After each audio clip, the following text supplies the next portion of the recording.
Assalamualaikum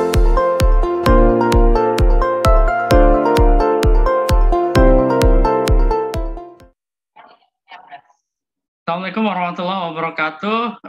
Teman-teman, selamat datang di official channel. Di salah satu segmen terbaru dari Kak Didi adalah Focus, yaitu virtual podcast. Dan hari ini kita kedatangan tamu spesial, salah seorang guru saya, yaitu Ustadz Renan. Kita sapa dulu Ustadz Renan. Halo, Assalamualaikum Ustadz Renan. Waalaikumsalam warahmatullahi wabarakatuh. Sebelumnya kami ucapkan terima kasih. Saya ucapkan terima kasih atas waktunya karena di sela-sela kesibukan beliau mengajar di sebuah pesantren di Jogja masih menyempatkan untuk diundang di channel yang subscribernya beberapa biji aja. Tapi alhamdulillah. Dan pada hari ini Ustadz Renan, jadi kita akan, saya pribadi akan bertanya-tanya nih dan terkait Ramadan karena kurang sebulan lagi ya gitu. Dan jadi ini di fokus kita hari ini intinya adalah kita mau curi start gitu, Ustaz Renan. Masya Allah. Persiapan ya? Persiapan Ramadan yang insya Allah akan datang sebulan lagi gitu. Dan segmen Focus ini sebenarnya baru dan nanti nggak hanya seputar kajian keislaman, terus nanti juga akan ada obrolan-obrolan santai yang penuh inspirasi begitu insya Allah. Terus ada juga ini khusus untuk adik-adik yang mau menghadapi UTBK, SBMPTN begitu. Nanti akan ada segmen tersendiri gitu. Kita akan bahas tentang soal-soal UTBK, semua mapel gratis di channel YouTube ini begitu. Baik, Ustadz Renan, barangkali kita mulai aja kali ya. Monggo. Ini biasanya ini pertanyaan pribadi sih sebenarnya, pertanyaan pribadi, dan mungkin teman-teman subscriber atau yang nonton channel Kak Didi Official juga bertanya-tanya gitu mengenai awal Ramadan dan penentuan Idul Fitri dan lain-lain, Ustaz Renan begitu. Dan jadi pertanyaan saya yang pertama adalah tentang mengapa sih hari ini itu kadang ada perbedaan pendapat di dalam menentukan awal Ramadan gitu, khususnya di Indonesia itu sendiri, Ustaz. Begitu ya. Tentang penentuan awal Ramadan ya. Jadi sebenarnya ini fenomena unik ini, Kak Didi ya. Kalau kita bisa bilang mungkin Indonesia itu salah satu dari negara-negara tertentu yang mungkin mengalami polemik tentang ini. Jadi kita nggak sendirian sebenarnya. Hanya saja kan Indonesia itu paling terkenal dengan netizens ya. Jadi hal itu perkara yang khilaf atau perbedaan pendapat yang sifatnya sebenarnya sudah secara ilmiah tidak masalah di kalangan para ahli fikih. Kalau di Indonesia itu jadi dipertajam gitu. Nah, semoga channel-channel semakin nanti mencerahkan gitu ya. Mencerahkan. Oke. Semoga ini channel mencerahkan gitu, San. Iya, jadi menambahi hasanah pengetahuan para netizen kan gitu ya, supaya kemudian mengetahui cara untuk menyikapi perbedaan di dalam berbagai masalah. Salah satunya adalah penentuan Ramadan. Kalau kita lihat kan sebenarnya di Indonesia ini ya, kenapa berbeda ya? Karena memang kalau berdasarkan kultur masyarakatnya, latar belakangnya, kemudian bagaimana keislamannya secara fikih, memang Indonesia itu subur sekali ya. Artinya banyak sekali golongan seperti ormas atau mungkin juga tarekat atau yang lain-lain yang berkembang di Indonesia. Yang itu kalau di negara lain mungkin regulasinya lebih ketat.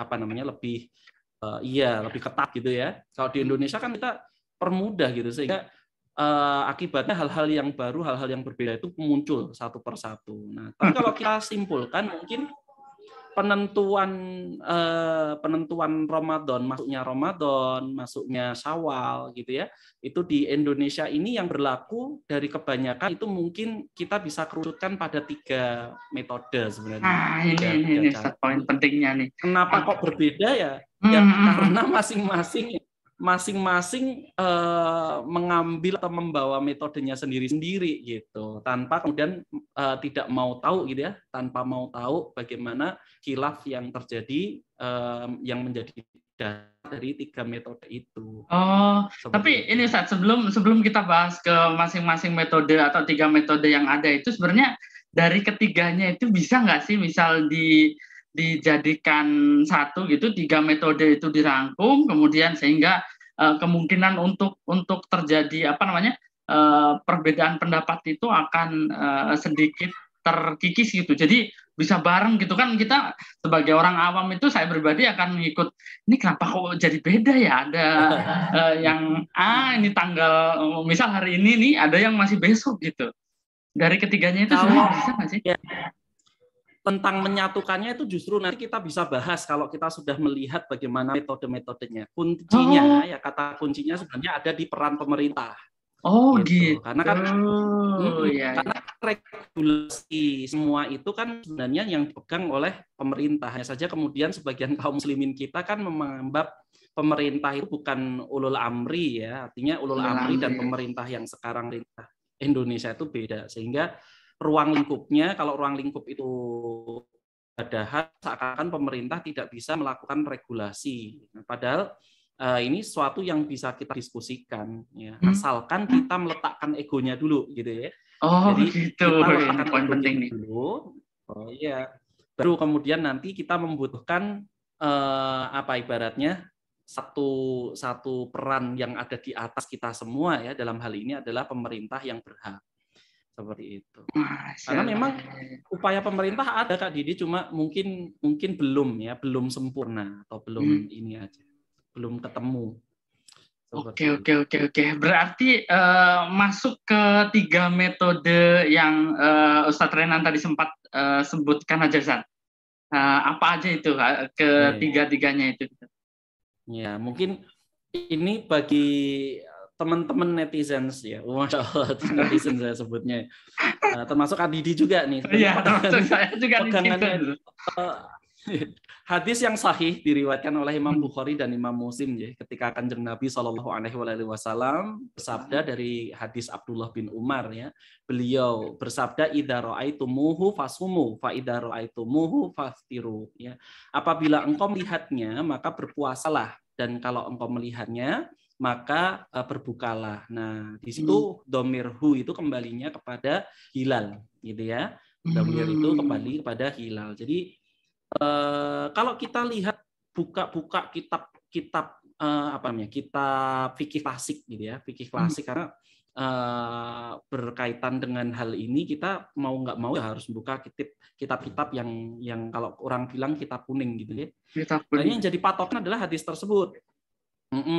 Ya, jadi kita bisa katakan metode pertama dalam menentukan masuknya bulan Ramadan atau keluar dari bulan Ramadan ke bulan Syawal itu adalah dengan ru'yatul hilal.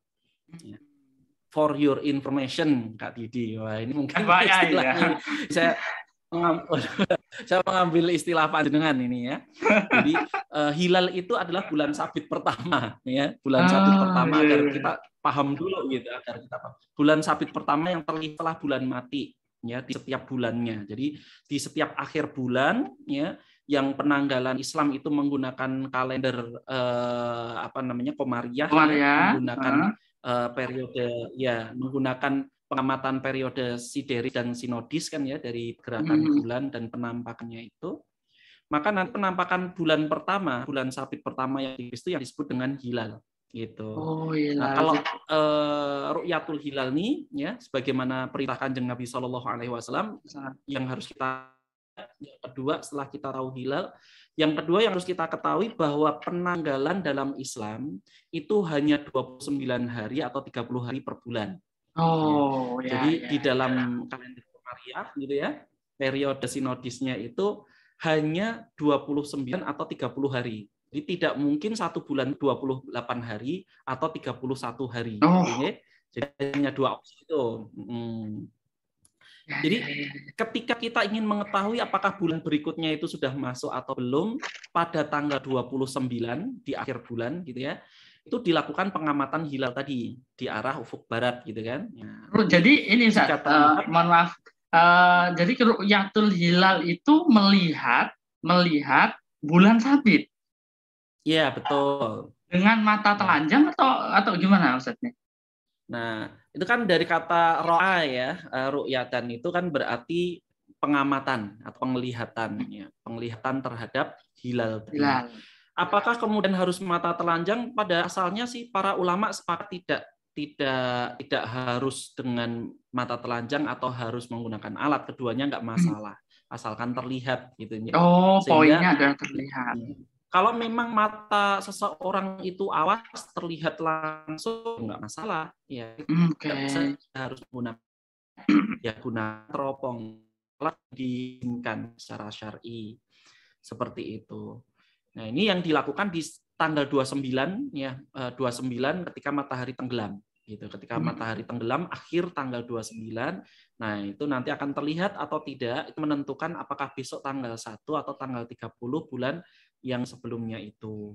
Ini yang namanya ru'yatul hilal ya. Jadi yang pertama itu dengan cara melihat itu. Nah, sekarang yang jadi masalah itu biasanya kalau di Indonesia ya, yang pertama harus kita pahami bahwa jika kemudian bulan sabit atau ru'yatul hilal itu dilakukan dan ada penghalangnya, ya, artinya bulan sabit tidak terlihat karena ada penghalang. Misalnya ada awan. Ya, atau mendung, ya, atau kabut atau yang lain-lain macam-macam seperti itu. Ya, maka kita bisa melihat bahwa para alim ulama ya, itu membagi metode-metode tadi ya dengan beberapa cara gitu. Jadi kalau kita misalkan mengamati kalau melakukan pengamatan kan berarti ada 3 kemungkinan ya, ada 3 kemungkinan. Kemungkinan yang pertama memang langitnya cerah, hilalnya nggak kelihatan ya. Langitnya cerah, hilalnya nggak kelihatan, berarti besoknya masih tanggal 30 Sya'ban kan gitu kan, belum masuk Ramadan. Ini kemungkinan yang pertama. Kemungkinan yang kedua, kemudian hilal itu terlihat memang. Kalau hilalnya terlihat kan berarti besok 1 Ramadan dan Sya'ban berarti hanya 29 hari. Gitu. Ini kemungkinan yang kedua. Kemungkinan yang ketiga ada penghalang, ya ada penutup gitu, penghalang. Nah, kalau ada mendung, kabut, debu dan lain-lain, maka ini sebagaimana Kanjeng Nabi SAW beritahukan gitu ya, faqduru lahu, maka sempurnakanlah, perkirakanlah. Artinya kalau di sini para alim ulama menjelaskan maksudnya itu adalah menyempurnakannya menjadi 30 hari Sya'ban itu, ya, menjadi 30 hari Sya'ban itu. Tapi ternyata, nah ini kita masih metode yang pertama. Sebagian alim ulama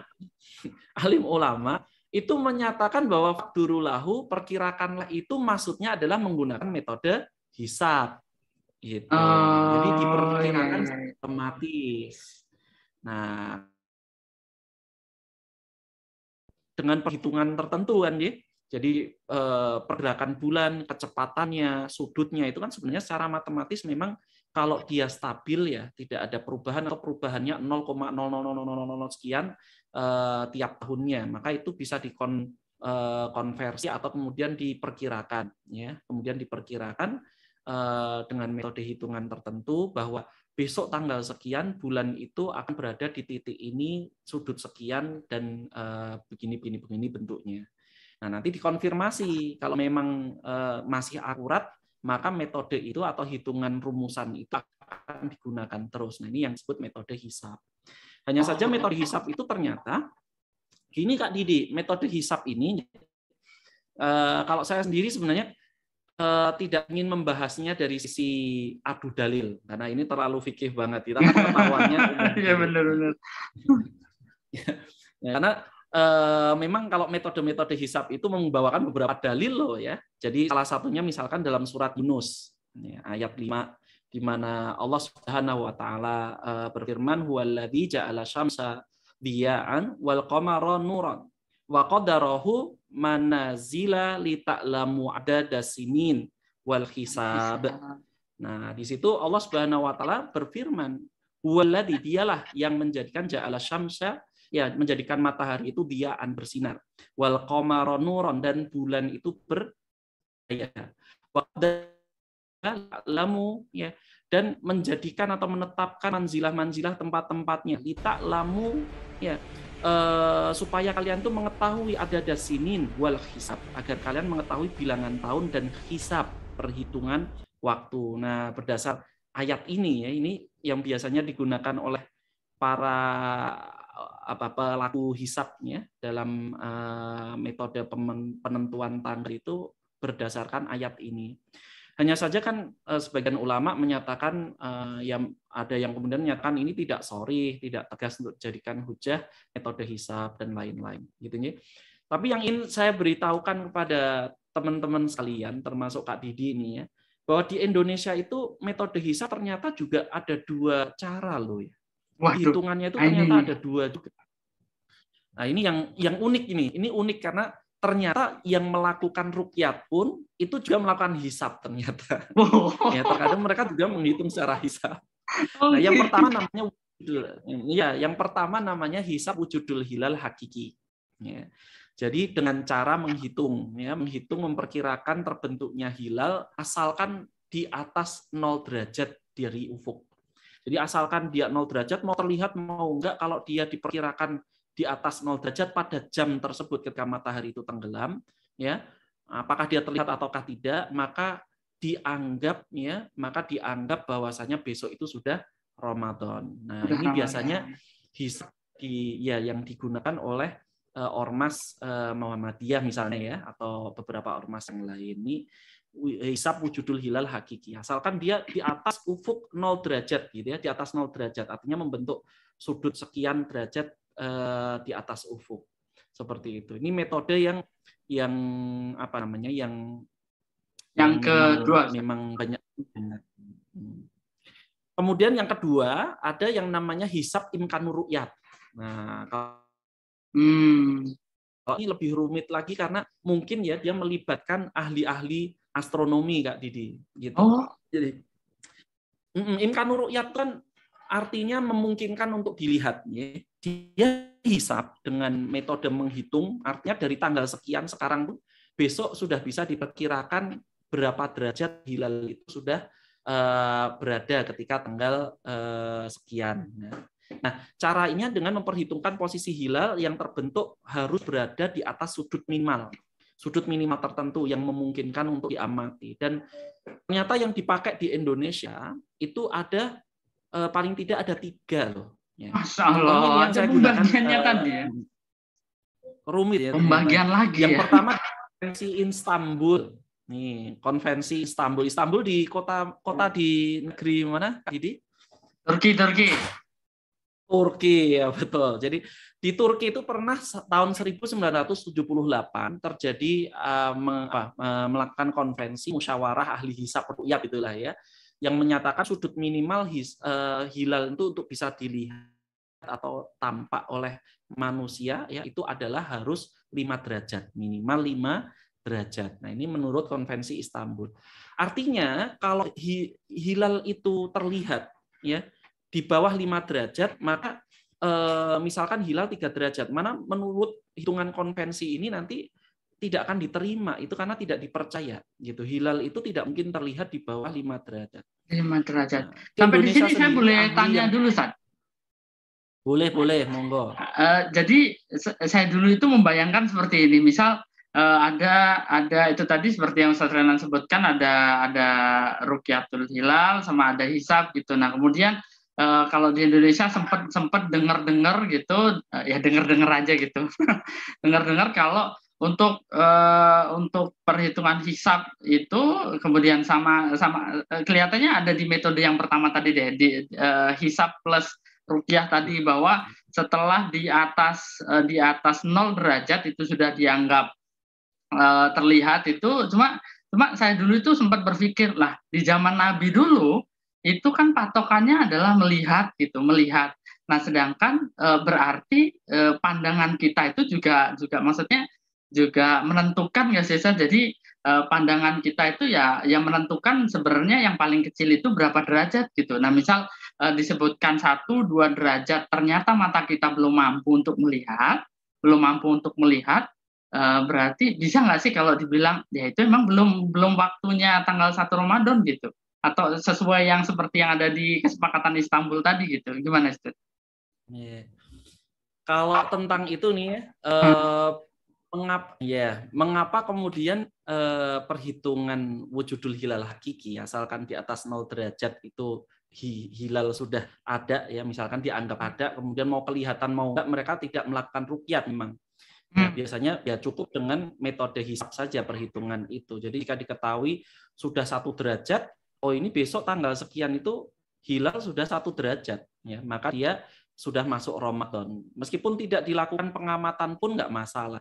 Kenapa? Karena ini kembalinya kepada dalil sih sebenarnya Kak Didi. Jadi bahwasannya ruqyat, ya kata ruqyat ro'a di sana itu dimaknai atau ditafsirkan lain gitu ya. Ro'a itu ditafsirkan sebagai alama, artinya mengetahui. Artinya ketika kita itu bisa mengetahui dengan metode tertentu tanpa melihatnya, maka itu sudah mengikuti apa yang diperintahkan Kanjeng Nabi. Cuma sekali lagi ya, saya tidak ingin ini apa namanya membahas dalil itu karena nanti jadi panjang. Ya. Kita menjabarkan dulu saja. Yang agak singkat aja. Di momen lain, gitu. Di waktu lain, di kesempatan lain kita bisa jadi ya membahas. Insya Allah, nah ini, oke, baik, Ustaz. Tadi baru yang pertama 5 derajat itu berdasarkan konvensi di Istanbul. Oke. Gitu kan. Kemudian di Indonesia yang berasal dari 8 yang sering dijadikan sebagai saksi ahli ini, Profesor Dr. Thomas Putin. Nah, mungkin Kak Didi pernah dengar. Pernah dengar. Profesor Thomas Putin ini yang dari 8, ya, beliau menyatakan bahwa sudut minimal terlihatnya hilal itu 4 derajat. Ya, dengan alat apapun, ya, kalau dia di bawah 4 derajat tidak akan terlihat, tidak akan tampak. Nah, ini menurut beliau berarti 4,5 derajat diakui, meskipun menurut konvensi Istanbul tidak akan diakui. Bisa dipahami ya? Nah, ini perbedaannya. Bisa. Baik. Kemudian yang ketiga, ada lagi yang ketiga, Persatuan Mabims namanya ya. Menteri-menteri Agama Brunei, Indonesia, Malaysia, Singapura. Nah, Mabims, MABIMS. Menteri-menteri Agama, Menteri Agama Brunei, Indonesia, Malaysia, Singapura. Wah, baru tahu ini saya. Ini ternyata ada Kak Didi bahwa kriteria sudut minimal hilal itu terjadi adalah atau terlihat ya, bisa terlihat adalah 2 derajat gitu. Jadi mohon maaf, berapa Ustaz? 2 derajat. Oh, 2 derajat. Jadi lebih cepat lagi ternyata ya. Yang dia 8 jam setelah waktu ijtima atau konjungsi namanya ya, sejajarnya bulan matahari, bulan dan bumi, seperti itu. Jadi kalau dia sampai hari ini mungkin ya, walau alam bisawab, kalau kita perhatikan ada yang menggunakan 4 derajat itu. Ya. Artinya gini, ketika di sidang isbat ya, di sidang isbat ada titik-titik tertentu yang mengaku, titik pengamatan tertentu yang mengaku melihat hilal dengan sudut 5 derajat. Pada hisab imkanur ru'yat, dia baru 4 derajat. Maka biasanya nih, walau alam bisawab, tapi kalau saya lihat yang saya ingat, itu biasanya ditolak persaksiannya. Ya, di sidang isbat itu. Atau ya, yang dia itu melihat menyaksikan hilal, bersumpah, ya menyaksikan hilal di sudut 1 derajat atau 1,5 derajat. Karena dia tidak memenuhi kriteria imkanur ru'yat, maka persaksiannya pun ditolak juga. Gitu. Ditolak. Nah, itulah mengapa saya tadi menyatakan bahwa para kiai kita ya, atau para pelaku ruqyatul hilal itu ternyata juga melakukan hisab juga sebenarnya. Ya, artinya mereka sudah memperkirakan besok pada tanggal 29 Sya'ban tahun ini gitu ya. Itu hilal itu ada atau bulan itu ada di berapa derajat. Yang itu nanti tinggal dibuktikan dengan ru'yatul hilal. Kalau dia di atas 4 derajat atau di atas 3 derajat, persaksiannya diterima. Nah, kita bisa jadi Ramadan pada hari berikutnya. Seperti itu Kak Didi. Nah, ini jadi antara ruqyatul hilal, hisab gitu ya. Hisab sendiri ternyata ada 2 ya. Ada wujudul hilal hakiki, ada imkanur ru'yat. Imkanur ru'yat sendiri juga berpegang pada yang mana ini. Biasanya kok sampai saat ini yang paling banyak dipakai pernyataan Profesor Thomas ya. Ini yang saya amati juga, beliau memiliki buku khusus tentang itu.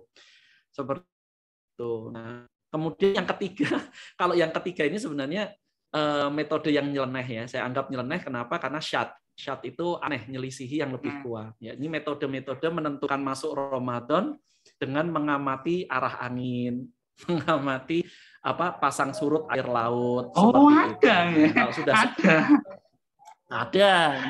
Ini biasanya dari tarekot. Ini dari tarekot yang mengatakan bahwa dia mendapatkan sanad sendiri dalam penentuan itu.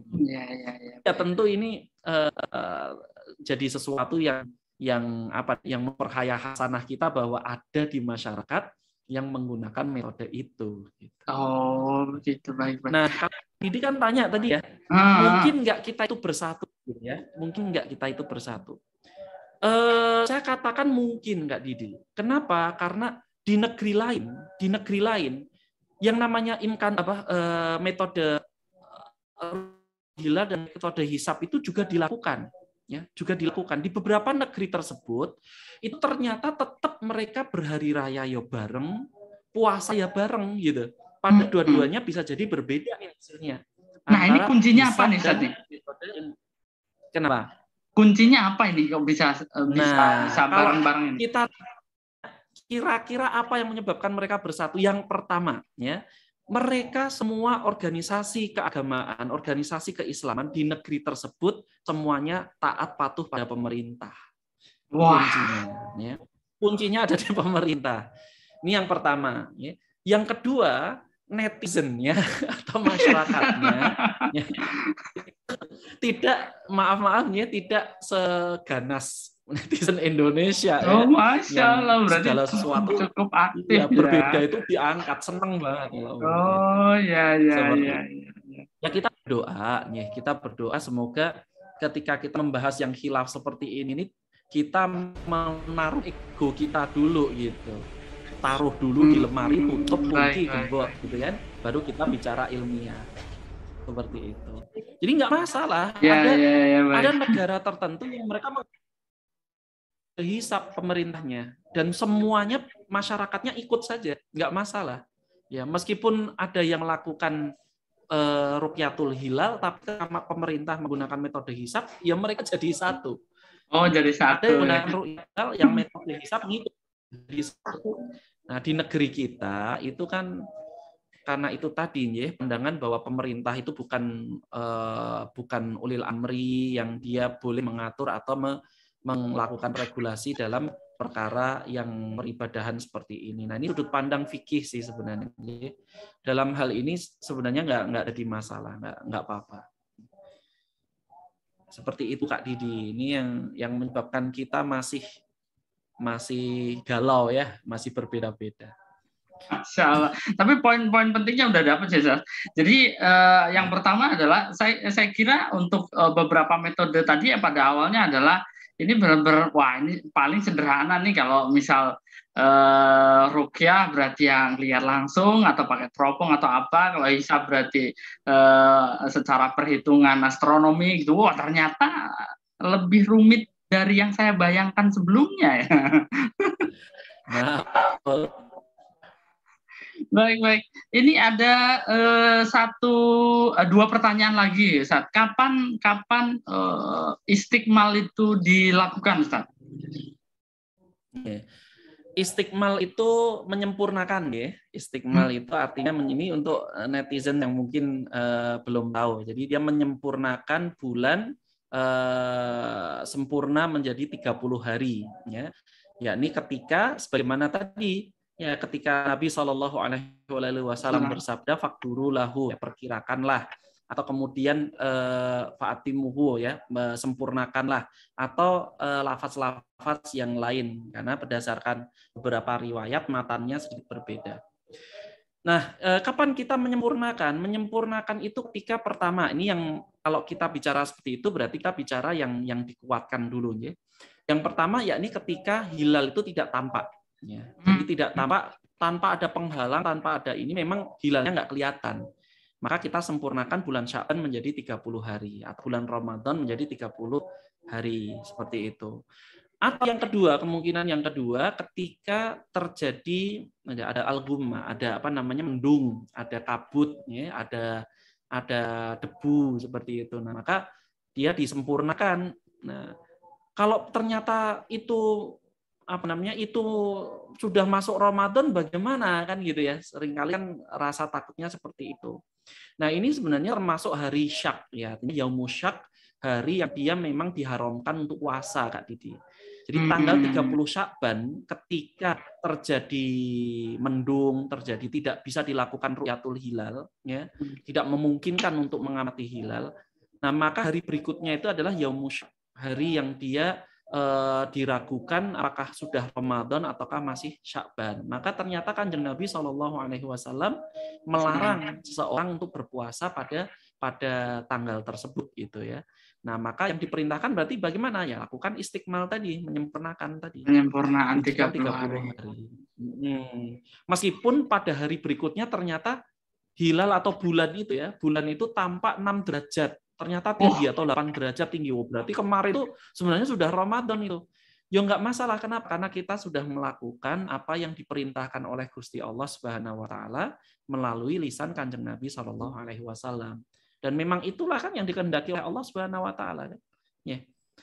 Fattaqullaha mastata'tum. Ya, kita diperintahkan untuk bertakwa ya sejauh yang kita mampu gitu. Ini barangkali satu pertanyaan lagi, Zat, sebelum kita akhiri sesinya. Oh, tinggal 3 menit ya. Kita sebagai masyarakat awam apa nih yang harus kita sebaiknya lakukan gitu? Soalnya kalau awam sebagaimana saya pribadi gitu, aduh aku harus ikut yang mana nih kalau misal nanti terjadi ikhtilaf gitu, baik itu di ulama di Indonesia begitu, Zat.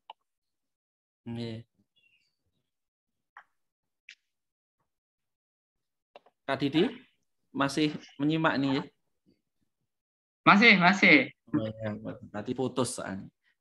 Nah, bagaimana dengan kita para orang awam kalau ketemu dengan yang seperti itu ya, di mana ada khilaf dan lain-lain, maka kita kembalikan pada Gusti Allah Subhanahu wa taala merintahkan kita fas'alu ahla dzikri in kuntum la ta'lamun ya.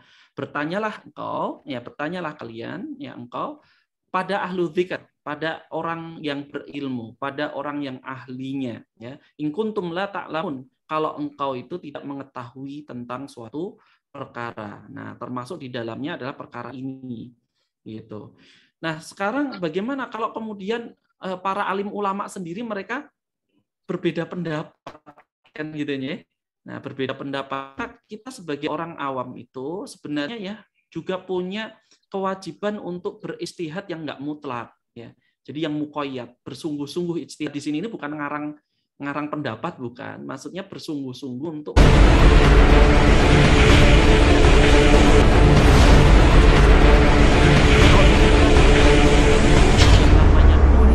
dan berbuka artinya berlebaran itu kan amalan yang nggak bisa dilakukan secara sendirian ya. Itu amalan yang jama'i gitu. Dan ini yang saya rasa lebih kuat bahwa Kanjeng Nabi Shallallahu alaihi wasallam ya beliau memberitahukan bahwa hari puasa itu adalah hari di mana orang-orang berpuasa gitu kan. Dan berhari raya itu adalah hari-hari di mana orang-orang juga berhari raya. Jadi bareng-bareng gitu, nggak sendirian. Nah, maka kita lihat golibnya ketika keumuman masyarakat di situ, alim ulamanya juga memegang pada satu mazhab yang mereka juga berdalil ya dengan dalil yang kuat, maka silahkan, monggo, boleh untuk mengikutinya karena kita orang awam, ya. Kita posisinya adalah orang awam. Nah, kita tidak bisa mengkonfirmasi dengan penelitian sendiri, gitu kan? Kita itu ibaratnya mau merujuk kitab juga nggak bisa moco. Arab gundul, Arab segondrong, terkadang masih pegak-pleguk gitu. Jadi ngikuti dalam hal ini taklid nggak masalah. Taklid itu diperbolehkan bagi orang yang awam yang dia membutuhkan untuk segera beramal. Orang awam itu kan tidak boleh berijtihad, gitu kan? Ya, maka yang bisa kita lakukan adalah fas'al ahla dzikri in kuntum la ta'lamun ya. Kita melaksanakan apa yang diperintahkan Gusti Allah, bertanyalah kepada orang yang berilmu kalau kita tidak tahu. Maka dalam hal ini kita mengikuti para alim ulama yang ada di negeri kita, apa yang telah ditetapkan secara resmi oleh pemerintah. Maka insya Allah itu adalah perkara yang sah ya, yang sah sebagaimana Allah Subhanahu wa taala kehendaki dan juga akan mengandung persatuan. Seperti itu. Jadi kalau bisa saya simpulkan berarti sebagai orang awam ada baiknya kita mengikuti keputusan yang udah diputuskan sama pemerintah gitu, Ustaz. Atau gimana, Ustaz? Betul, ya, betul dalam hal ini. Jadi pemerintah yang sah ya dalam hal ini adalah satu lembaga yang paling berhak, ya, paling berhak untuk melakukan regulasi agar kemudian kita bisa melaksanakan puasa ya bersama-sama, ya berhari raya pun bersama-sama seperti itu. Masya Allah, terima kasih Ustadz, dan pembahasannya begitu gamblang, dan insya Allah ini buat para subscriber atau viewer yang nonton insya Allah akan tercerahkan, karena selama ini barangkali banyak nih yang bertanya-tanya mengenai ini kenapa sih kok beda dan gimana sih kita harusnya sebagai orang awam itu bersikap begitu. Terima kasih Ustadz atas waktunya, selamat beraktivitas kembali di pesantren, semoga Allah menjaga.